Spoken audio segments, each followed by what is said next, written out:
Good afternoon. This is Susan Augustin coming to you on Facebook Live number 32. And happy Saturday to you. I've been out running some errands. It's really warm here. I think it's about 100 degrees, and I hear there's a heat wave all over the country. So stay cool, whatever you're doing today. I want to talk to you a little bit more about thoughts today.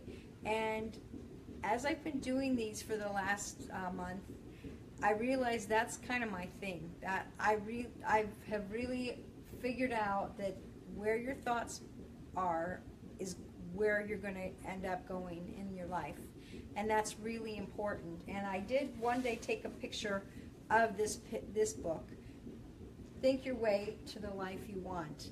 And it's a simple little book. I think I picked it up in the sales rack in Barnes & Noble once a couple of years ago, but it's just really profound.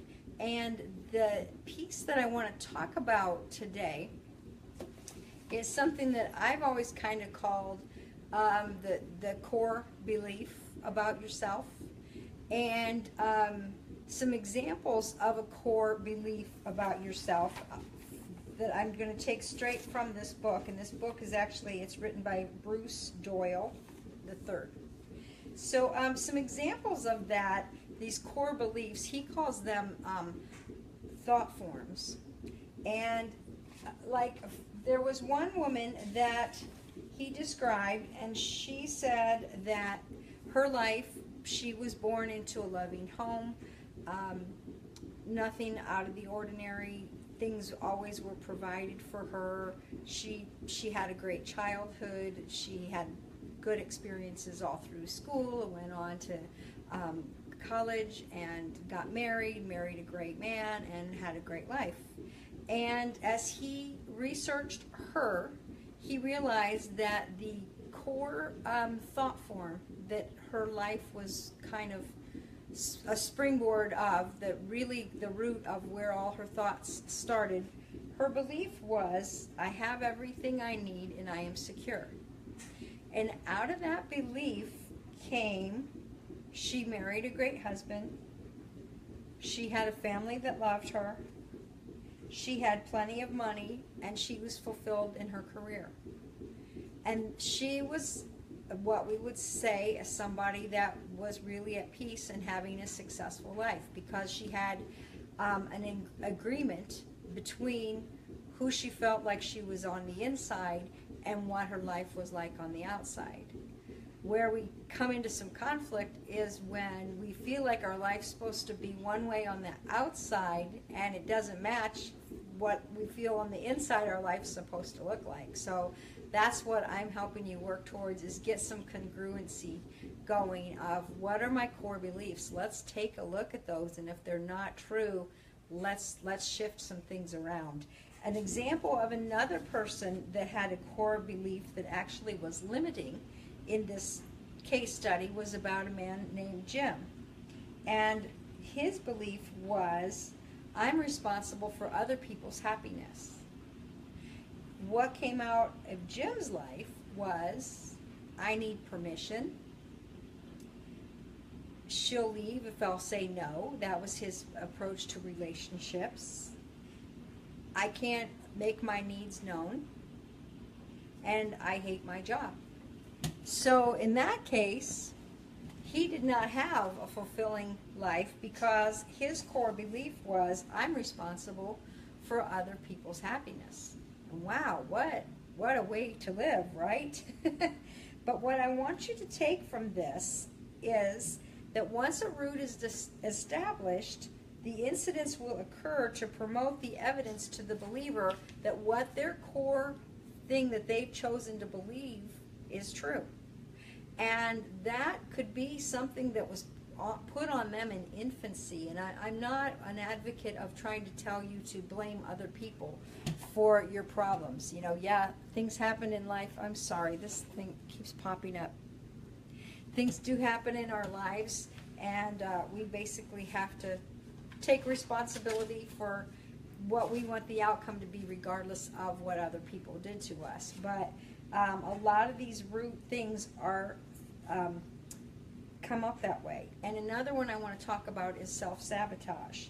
Have you ever done this or known somebody that, man, everything was going great, and then all of a sudden they just veered off to the left and did something crazy that just, either destroyed their job or hurt their family or did something like that? And, we refer to that as, self-sabotage. Why would someone do that? And that can be because of core beliefs. Like, what if you have believed, and this one is not as deep, but what if you believed, I don't interview well? How do you think you're going to do looking for a job if you're telling yourself before you go in, I don't do interviews well? Okay, you're setting yourself up for not succeeding. And just want to talk about a few of the other points here. There was, what you put your attention on strengthens or expands in your life. And I've talked before about this. What you focus on, what you give life to, what you put your attention on is what is going to strengthen or expand in your life.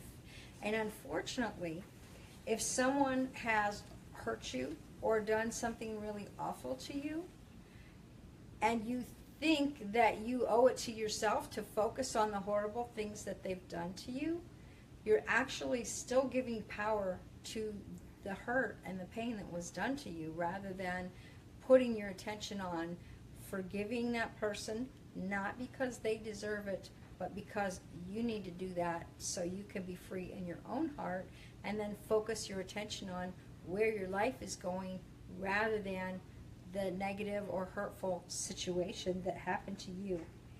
And there's a lot of power here, and I just would really suggest that you notice your emotions, and when you detect the uncomfortable ones, see if you can determine what the belief is that is being challenged by what you're reading. So when you have emotions like fear, worry, doubt, those are probably 3 of the strongest thought forms in the earth.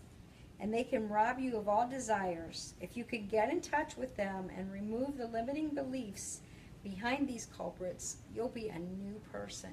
So as I have suggested before, that you throughout the day become aware of what kind of emotions you're having. Are you fearful? Are you sad? Are you elated? Look at all of them, and the negative ones that aren't serving you, those are the ones that you want to lift up and look underneath and try and understand, where did the root cause come from this, and then flip the lie around for the truth. So I hope this has been helpful. Please keep the messages and the comments going. My goodness, I've had some amazing conversations with many of you through Messenger and on the phone in the past week. I'm blown away at what is going on in your lives, and I'm so happy that you're taking to heart what I'm talking about, and that it's bringing some positive things into your life. That just brings me so much joy. So I hope this was helpful. Have a fabulous Saturday, and more than likely I will be posting again on Sunday morning. So God bless, and have a great weekend. Peace.